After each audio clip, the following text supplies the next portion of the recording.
Welcome to the Averils of Chipping, Norton, Ipswich, and beyond. Lives Recast, video number 15. Paul Averill, a quiet visionary.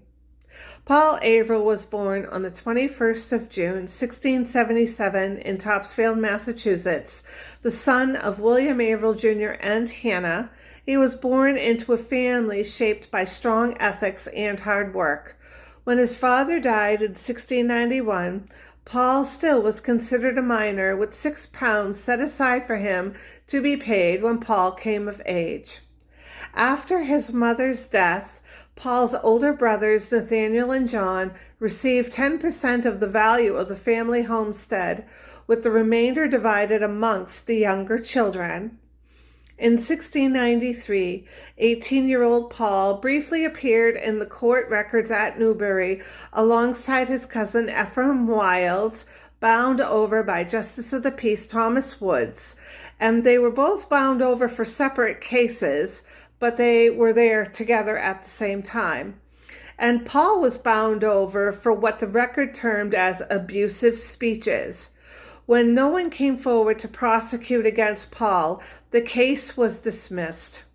Though fleeting, the incident offers a glimpse of a fire in his personality regarding some type of an encounter in a society where moral conduct was publicly scrutinized. That scrutiny mattered profoundly in matters of the soul.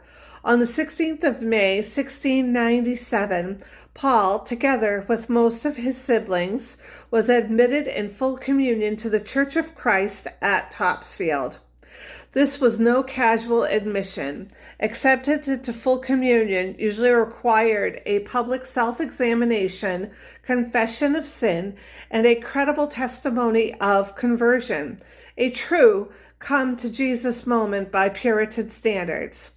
The congregation's acceptance signified that Paul was believed to experience saving grace, counted amongst the visible saints, and, in the belief of his church, assured of salvation at the time of his death.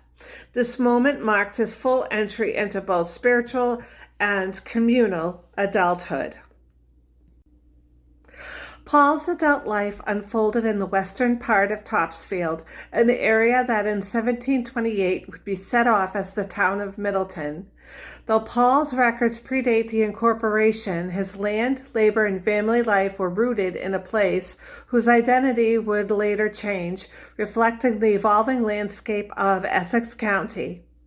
In 1700, Paul and his brother Job purchased 80 acres of land from the Endicotts for £100, adding on to the westerly end of their farm, close to his cousin Ephraim Wild's farm near Hasaki Meadow.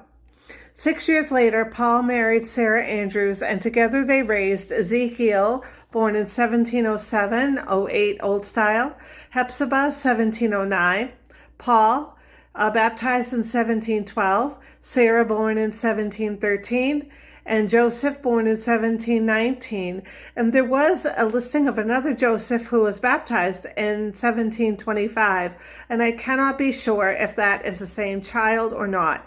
Further research needs to be conducted. In 1718, Paul and Job formally divided their land purchased from Endicott. The division was recorded as peaceful and brotherly, a telling detail in a culture where land disputes often fractured families.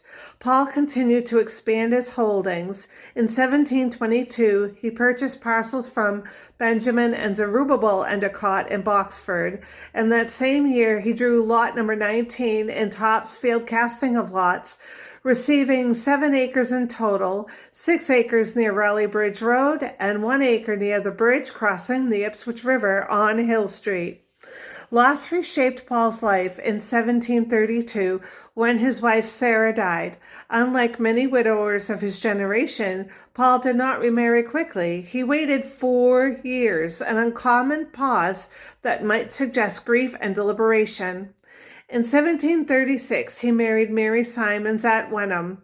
That same year, he conveyed the westerly portion of his farm to his son Paul Jr., and in 1741 divided the remainder of that farm with him, carefully guiding the transfer of land to the next generation.